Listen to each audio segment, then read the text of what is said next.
Bonsoir, je suis très heureuse de vous retrouver après ces quelques semaines de coupure qui m'ont fait beaucoup de bien, une coupure, vraiment une déconnexion au niveau des écrans et des réseaux. C'était important pour moi de le faire.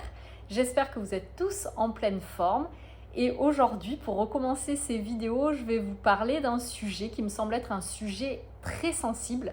C'est le sujet de la toxicité.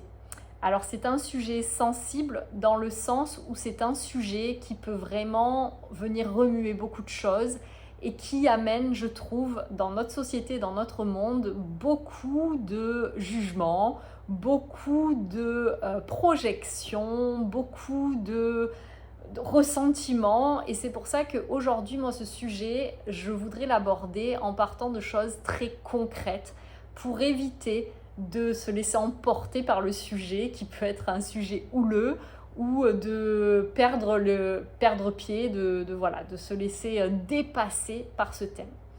Alors du coup, comme je vous l'ai dit déjà dans plusieurs vidéos, c'est vrai que moi, ce thème de la toxicité, de la perversion, c'est quelque chose que je prends avec des pincettes parce que je trouve que de nos jours, il est très facile d'utiliser ce terme un peu à gogo et on l'utilise pour tout et partout. Et c'est vrai que si je dois partir aujourd'hui d'une constatation, si je regarde de manière très objective, le monde et ce qui s'y passe et toutes les relations et tout ce qui se passe autour de moi, c'est vrai que ça vient quand même interloquer sur ce côté de où est le sain, S-A-I-N, parce que ce qu'on voit autour, vraiment, moi je trouve qu'il y a énormément de choses qui sont toxiques autour de nous et en nous, c'est à ça que je vais venir très rapidement.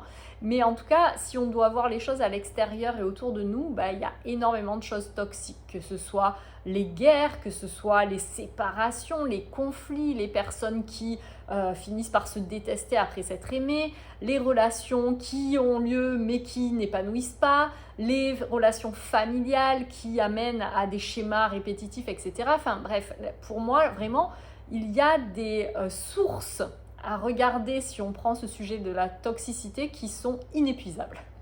Et donc, du coup, pour regarder ce sujet, comme je vous le disais, pour moi, il va être important de partir sur des choses concrètes parce que tout ce cheminement sur ce thème, moi, je l'ai eu à l'intérieur, je continue encore de l'avoir parce que vraiment, c'est un thème qui est très, très, très, très, très complexe, je trouve, pour réussir à avoir du discernement et pour réussir à être dans quelque chose de clair et de juste. Et du coup, moi, ça fait des années que je vois ces schémas, je vois ces choses qui ne sont pas normales, qui ne sont pas saines, qui font du mal. Je les vois dans ce que j'ai vécu, je les vois dans ce que j'ai traversé, je les vois chez les autres aussi. Et pour autant, il y a vraiment quelque chose de moi qui a résisté à poser ces mots de perversion, de toxicité, etc. Donc bien évidemment, il y a eu ce moment où quand j'ai commencé à avoir un certain niveau de conscience, je me suis dit, peut-être que si tu n'as pas envie de poser ces mots-là, c'est parce que, en fait, tu veux pas regarder les choses en face et tu veux pas admettre certaines choses de ce que tu vis. Et donc, c'est parce que tu as envie de te mentir à toi-même. Et j'ai pris cette idée-là et pareil, j'ai avancé avec ça en essayant de m'observer et de regarder est-ce que c'était réellement ça. Et à ce moment-là, peut-être qu'à un moment donné, il faudrait oser regarder les choses en face ou est-ce que c'était autre chose.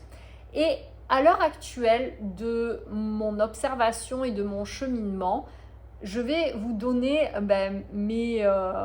ce que j'ai pu m'en dire de tout ça. Et bien évidemment, peut-être que ça changera par la suite et peut-être que j'aurai d'autres éléments qui feront que je viendrai remettre une nouvelle opinion, un nouveau jugement, une nouvelle étiquette, un nouveau mot sur les choses que je vivrai.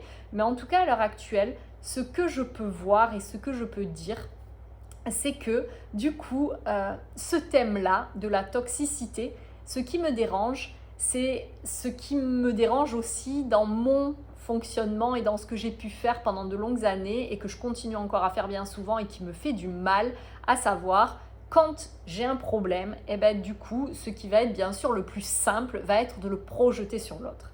Et j'en ai déjà parlé dans mes vidéos précédentes et notamment celle de la projection. Et du coup, Voilà, j'ai quelque chose en moi, je porte quelque chose en moi. Inconsciemment, j'ai des blessures, inconsciemment, j'ai des peurs, inconsciemment, il y a quelque chose qui ne va pas chez moi, qui est pas en alignement, qui est pas posé ou qui est pas regardé. Et du coup, ben, ce truc-là que je ne peux pas aller voir parce que c'est difficile, et encore une fois, si c'est difficile que je le vois, ben, il y a une raison à ça et c'est ok, c'est comme ça.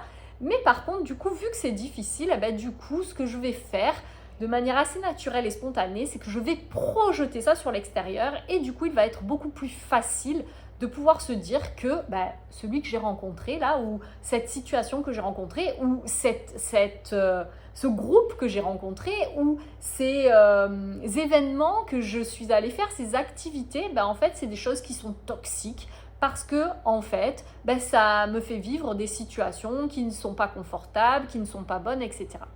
Donc déjà, c'est, je trouve, une très très belle chose de pouvoir se rendre compte que quelque chose est toxique pour nous.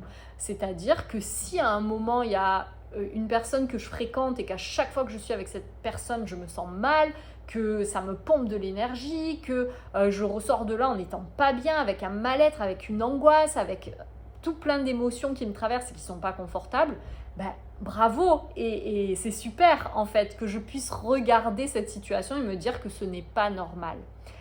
Après, ce qu'on a tendance à faire, c'est que du coup, on va dire c'est pas normal et tout de suite c'est étiquette, la personne est toxique, du coup, qu'est-ce que je fais? Mécanisme de protection, je vais fuir ou j'ai besoin que cette personne elle change ou du coup je vais la critiquer ou je vais balancer sur elle en lui collant des étiquettes et en faisant en sorte qu'elle soit vue comme une personne toxique pour que tout le monde la voie comme ça. Bref, il va y avoir tout plein de réactions que je vais pouvoir avoir. Mais en tout cas, pour moi, toutes ces choses-là font encore partie d'un process, d'un cheminement sur ce thème-là, et en tout cas ce thème-là qui amène à se regarder toujours et toujours et toujours. Et donc quand je vis ces situations-là, en fait, qu'est-ce que l'autre me montre? Pourquoi est-ce que je vis cette toxicité dans cette relation? Pourquoi est-ce que le comportement de la personne en face que je vois me semble être toxique ou est toxique? Et donc, du coup, je prends ces éléments encore pour venir regarder ce que ça vient chercher en moi. Donc, ça peut être très bien que la personne, elle est toxique en face, mais peut-être qu'elle me montre qu'en fait, moi, je suis beaucoup trop gentille et que du coup, je ne m'écoute pas et que je ne sais pas poser mes limites. Et donc, peut-être que cette personne, elle peut faire ce qu'elle veut. Elle peut absolument ne pas me respecter et c'est ok, j'accepte. Je continue de lui faire une grande place dans mon cœur et dans ma vie. Je lui laisse passer tout ce qu'elle fait, toutes ces choses-là, sans jamais cadrer, sans jamais dire non, sans jamais m'affirmer, en me laissant écraser. Ou peut-être aussi que cette personne-là, voilà, elle va être toxique tout simplement parce que, en fait, je choisis une personne qui finalement n'a rien à voir avec moi. Cette personne-là, elle est dans un certain domaine professionnel que je ne partage pas du tout et même peut-être que je trouve que ce domaine-là, il ne m'inspire pas du tout. Peut-être qu'elle fait des activités qui sont à l'opposé de ce que moi j'aime faire et peut-être que du coup, ce qui rend cette personne toxique pour moi ou cette situation toxique, c'est peut-être qu'en fait, j'essaye de faire rentrer cette personne dans une case de ce que moi j'aimerais. Moi, j'essaye aussi de rentrer dans la case de ce qu'il faudrait que je sois pour elle. Et donc, forcément, ces choses-là vont être toxiques. Il y en a plein des choses comme ça qui vont pouvoir faire qu'une situation va être toxique. Mais ce que j'aimerais aujourd'hui regarder, c'est pour revenir à quelque chose de plus terre à terre, et de plus concret, c'est en fait la toxicité en énergétique chinoise. Qu'est-ce qu'on en dit? En tout cas, au moins une des choses qu'on en dit de cette toxicité. Qu'est-ce qui est toxique dans le corps, au niveau énergétique, dans ce qui se passe pour nous? C'est quand en fait, quelque chose dans le corps ne va pas circuler. Que ce soit l'énergie qui finit par stagner, que ce soit du coup la matière, donc les liquides, les fluides, le sang, etc. qui vont stagner. Toutes ces choses-là qui vont finir par ne plus avoir leur mouvement naturel de fluidité, qui ne vont pas circuler librement, ces choses finissent par devenir toxiques. Et c'est là qu'il va y avoir de la toxicité. Donc par exemple, tous ces liquides qui vont finir par stagner, ça va finir par causer de l'humidité ou des mucosités dans le corps. Et ces mucosités vont finir par devenir toxiques. Il va y avoir aussi de la chaleur toxique qui peut sortir de tout ça. À force que ça stagne, ça crée de la chaleur. Il peut y avoir aussi de la toxicité dans le sang, avec une stagnation au niveau du sang. Ça va faire que le sang stagne, donc ça fait de la stase. Et du coup, ça vient créer des douleurs et ça vient aussi créer de la chaleur dans le sang. Et donc, peut-être qu'il va y avoir du sang noir qui va sortir. Bref, c'est tout plein de situations où en fait, quelque chose stagne. Et j'avais beaucoup aimé l'image qu'on m'avait donnée pendant ma formation d'énergétique chinoise. C'est que voilà, la rivière, elle coule en fait. Il y a des courants, l'eau elle circule et c'est ça qui est sain. L'eau circule, circule, circule. Et à un moment donné, quand cette eau va finir par stagner, que ce soit parce qu'il n'y en a pas assez, et donc du coup, il n'y en a pas assez, donc finalement dans le cours de l'eau, il y a juste des petits endroits où il y a des mini-flaques et en fait l'eau ne circule pas. Ou peut-être qu'il y en a, mais il y a des déchets, des détritus dans cette eau ou des troncs d'arbres qui bloquent et du coup, ça va finir par stagner. Et à ce moment-là, l'eau, elle va devenir toute vaseuse, elle va devenir toute sale, toute sombre, etc. Et donc là, ça devient toxique. Et je trouve qu'il est vraiment, encore une fois, passionnant de regarder les choses de cette manière-là et de venir ensuite les mettre dans notre vécu du quotidien. Regarder les choses sous cet angle-là, ça apporte un regard qui est un regard différent de ce que l'on peut avoir à chaque instant. Et je trouve que c'est un regard qui va permettre là aussi de faire circuler parce qu'on va arrêter de rester figé dans ces préjugés, dans ces étiquettes qui sont faciles et qu'on entend à gogo et qu'on va faire de manière complètement naturelle. Dès que quelque chose ne nous convient pas, bim, étiquette, toi t'es toxique, allez on passe à autre chose, c'est de ta faute, c'est pas la mienne. Et en fait, en faisant ça, encore une fois, on ne prend pas sa responsabilité et finalement, je suis même pas sûre que ça soit à nous que ça fasse du bien parce que si la personne, on l'a étiquetée toxique et que du coup on la laisse de côté et que finalement on se tourne vers une autre situation, qu'est-ce qui dit qu'on va pas revivre exactement le même genre de situation? Peut-être pas tout de suite, mais dans un certain temps parce qu'en fait on ne sera pas allé regarder ce qui à l'intérieur de nous vient causer cette toxicité. Et si le monde aujourd'hui et si, j'ai envie de dire, tourne à l'envers et qu'il y a tout qui part un peu dans tous les sens. Mais c'est peut-être qu'en fait, c'est l'addition de chaque toxicité de tous les individus qui la constituent, avec encore une fois beaucoup de nuances. Il y en a certains qui vont peut-être manifester beaucoup plus cette toxicité et ces comportements toxiques dans leur vie, peut-être en effet parce que ce sont des personnes brisées, parce que ce sont des personnes qui ont vécu des tels traumatismes qu'en fait ces personnes, elles ont grandi dans un environnement qui ont fait que cette toxicité, elle a grandi et qu'ils n'ont pas pu avoir de l'amour, de la lumière qui a pu permettre de transformer cette toxicité. Peu importe, il y a des nuances et il y a en effet différents cas de figure et c'est infini tout ça. Mais en tout cas, vraiment, qu'est-ce qui fait que moi, j'ai des comportements toxiques? Qu'est-ce qui fait que ce que je réalise, ce que je dis, ce que je pense, ce que je mets en place comme action est toxique pour moi et pour les autres? Voilà, et donc tout ça, je trouve ça vraiment, vraiment, vraiment, encore une fois, passionnant et riche parce que c'est comme ça qu'on va pouvoir commencer à transformer les choses. Et ce qui m'est venu il y a quelques jours, c'est en observant un petit peu les interactions que j'ai pu avoir ces derniers temps, et puis donc des interactions en passant du temps avec des personnes pendant longtemps, etc., c'est de voir un peu tout ce qui vient causer ces moments où les choses deviennent toxiques et où les choses ne peuvent plus circuler. Et du coup, j'ai observé qu'en fait, il va y avoir plusieurs mécanismes. Encore une fois, il y a les mécanismes où clairement, c'est de la toxicité pure et dure et qu'on voit parfaitement. Donc encore une fois, ça, c'est ce qu'on peut voir derrière le rôle du persécuteur.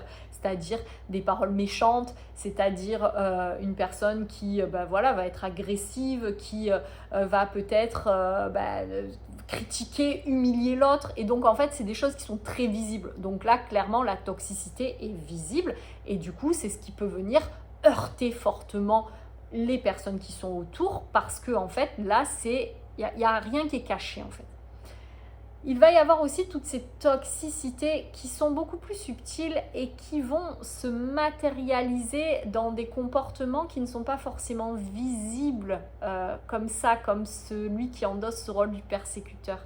Et donc on en revient à ce que je disais, de ce beau rôle de sauveur notamment.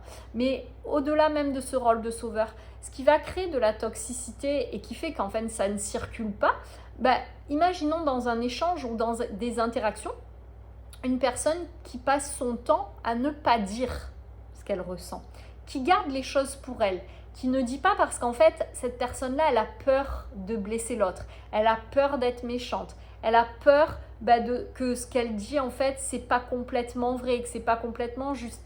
Elle n'est pas en confiance de savoir si, oui, elle a le raison de penser ça ou non, elle est folle de le penser.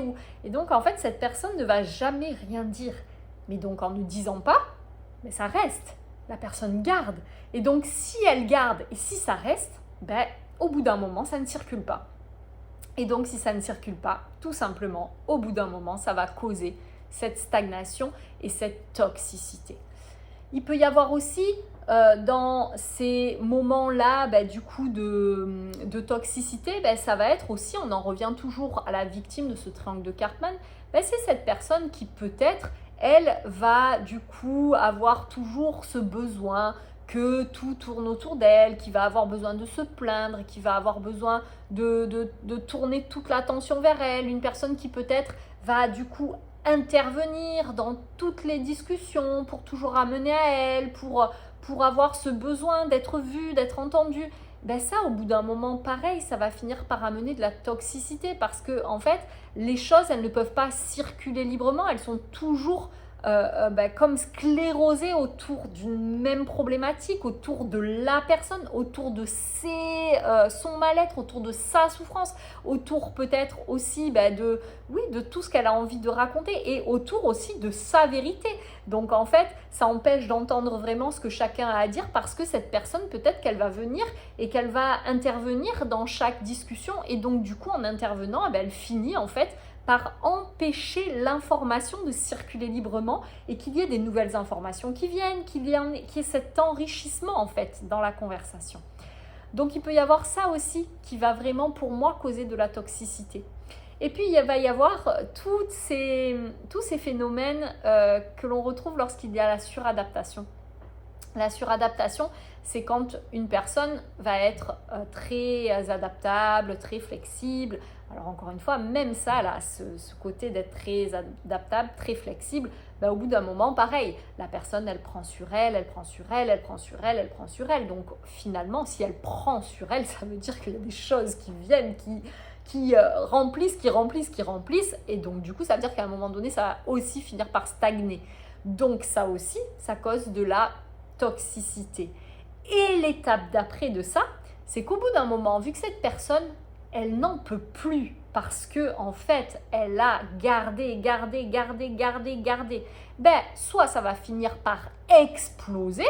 Bon, et là, moi je dirais finalement, peut-être que du coup ça explose, que c'est le chaos, que tout ça, et que donc là du coup aussi, il va y peut-être avoir des mots qui vont partir, qui vont pas être très très canalisés et très choisis en conscience ou autre. Et donc du coup, là aussi, il va y avoir des choses qui peuvent être toxiques dans ça. Et en même temps, moi je trouve que dans ce comportement-là, finalement c'est plutôt sain parce que ce qui a été agglutiné, ce qui est resté, ce qui a été en stagnation, d'un coup ça peut sortir et enfin ça se remet en circulation. Donc là-dessus, je mettrai une nuance sur la toxicité. Mais je voulais en venir à l'étape d'après, c'est-à-dire ce moment où du coup cette personne qui a tout gardé pour elle, soit elle explose, soit elle n'arrive pas à exploser parce qu'elle n'ose pas dire et parce qu'elle n'a pas envie de blesser encore une fois et parce qu'elle ne voudrait pas passer pour la mauvaise personne ou pour celle qui n'est pas complètement une belle personne. Et donc du coup, peut-être que cette personne, pour pouvoir évacuer ce trop-plein, va commencer à en parler à un tel du groupe, et puis à une autre personne, et puis à une autre personne. Et puis finalement, chacun va venir agrémenter, va venir donner son petit mot de plus. Et puis en fait, on finit par avoir un truc qui est en train de se créer. Et là, du coup, c'est comme s'il y avait plein de trucs qui viennent se scléroser à plein d'endroits du groupe. Mais dans le corps, ça peut être exactement la même chose aussi.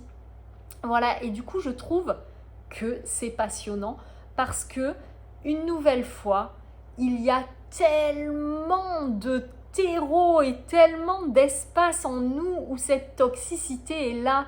Alors, du coup, quand on vit une relation toxique, quand on vit des choses très toxiques dans notre vie, avant de juste se débarrasser de cette chose-là, et encore une fois, je nuance là-dessus, bien évidemment que si on vit quelque chose de toxique, à un moment donné, ça va être important de trouver le moyen de s'en sortir. Le but n'est pas du tout de rester dans cette toxicité. Mais justement, c'est peut-être dans un premier temps de vraiment conscientiser tout ce que ça vient me faire vivre pour pouvoir comprendre ce qui m'appartient et ce qui appartient à l'autre. Et une fois que ce qui m'appartient est bien identifié, en fait, je vais pouvoir m'extraire et me sortir beaucoup plus facilement de ce truc-là en laissant l'autre et en lui laissant sa possibilité, lui, d'évoluer avec ce qu'il porte en lui. Et moi, en prenant toutes ces observations et toutes ces choses que ça m'a fait vivre pour en fait les transformer, les transmuter. Et si je ne le fais pas, moi je suis quasiment persuadée maintenant que c'est ça aussi qui fait que très souvent une relation toxique, finalement on va finir par y retourner et par ressortir de ça parce qu'en fait c'est comme si on n'avait pas regardé ce problème dans son entièreté, dans ce qu'il était venu nous montrer de nous et nous apprendre. Et tant qu'on n'a pas compris et tant qu'on n'a pas guéri ces choses-là, on peut mettre tous les freins et tous les empêchements et toutes les barrières que l'on veut. Je pense que c'est très très très difficile de se sortir de ça. Et si on se sort d'une personne ou d'une situation, probablement que derrière il y en aura une autre qui viendra peut-être sous une autre forme, peut-être avec un costume un peu différent, mais en tout cas, ça reviendra nous faire vivre ce genre de choses. Donc voilà ce que j'avais envie de vous partager sur ce sujet, parce que c'est un sujet que je trouve très très très très très sensible, un sujet qui anime beaucoup de conversations. Moi je pense que sur toutes les personnes que j'accompagne, il y en a vraiment un pourcentage énorme qui vient en me parlant des relations perverses qu'ils vivent, en me disant qu'ils sont dans une relation toxique, que l'autre est toxique, que leur partenaire est pervers. Ou peut-être qu'il y a des personnes qui se rendent bien compte qu'ils sont dans une relation qui ne leur convient pas mais qui n'arrivent pas à s'en extraire. Et en fait, toutes ces personnes-là, je trouve que ça représente un pourcentage qui est énorme et ça montre qu'en fait ce sujet, il est présent et que c'est un sujet qui est un sujet d'actualité et qu'en fait, plutôt que de toujours le prendre en étant un peu en guerre face à ce thème, c'est comme s'il y avait une chasse aux pervers actuellement, je trouve. Et moi aussi, il y a un moment de ma vie où j'ai été dans ce truc où j'ai été au taquet à chaque fois de savoir est-ce que ça c'est pervers, est-ce que c'est pas pervers, parce que moi-même j'avais vécu une relation perverse que j'avais pas forcément su identifier. Et donc du coup derrière, forcément il y avait la méfiance qui a été là pour pouvoir ne plus vivre ça. Mais finalement, j'ai pas réussi à rester dans ça, tout simplement parce que ça me faisait vivre beaucoup de... C'était très souffrant pour moi de devoir regarder toujours sous cet angle-là de la perversion et de la toxicité. Et je trouve que pour moi, finalement, d'avoir pu me détacher de ça et avancer, faire grandir ma conscience pour bien sûr vouloir regarder quand quelque chose est toxique et malsain, mais du coup ne plus le prendre de cette manière-là, d'avoir besoin de lutter et d'avoir besoin d'avoir peur de tout le monde pour ne surtout plus rencontrer quelqu'un de toxique, mais venir à moi et me rendre compte que si tout ce qui est toxique chez moi, je sais le traiter, je sais le faire évoluer, je sais le transformer ou en tout cas tout ce que je n'arrive pas à faire évoluer, au moins je sais le regarder, il y a moins de risques que je tombe dans les pièges de cette toxicité. Voilà ce que je voulais vous partager aujourd'hui. Et voilà, une nouvelle fois, prenez le temps de sentir ce qui résonne pour vous, ce qui fait sens pour vous. Encore une fois, juste pour terminer, je voudrais vous dire, soyez doux avec vous. On est tous à passer par des épreuves de la sorte. Elles se manifestent de différentes manières pour chacun, mais en tout cas, voilà, je pense qu'on a vraiment cette part commune d'humanité et on vit certaines situations toxiques. On est nous-mêmes des fois toxiques pour d'autres. Et voilà, encore une fois, ce qui est important, je trouve, c'est d'oser regarder ça et d'oser prendre ces choses-là avec une grande humilité pour pouvoir évoluer en conscience avec toutes ces choses. Je vous souhaite à tous et à toutes une belle soirée et je vous dis à bientôt. Prenez soin de vous.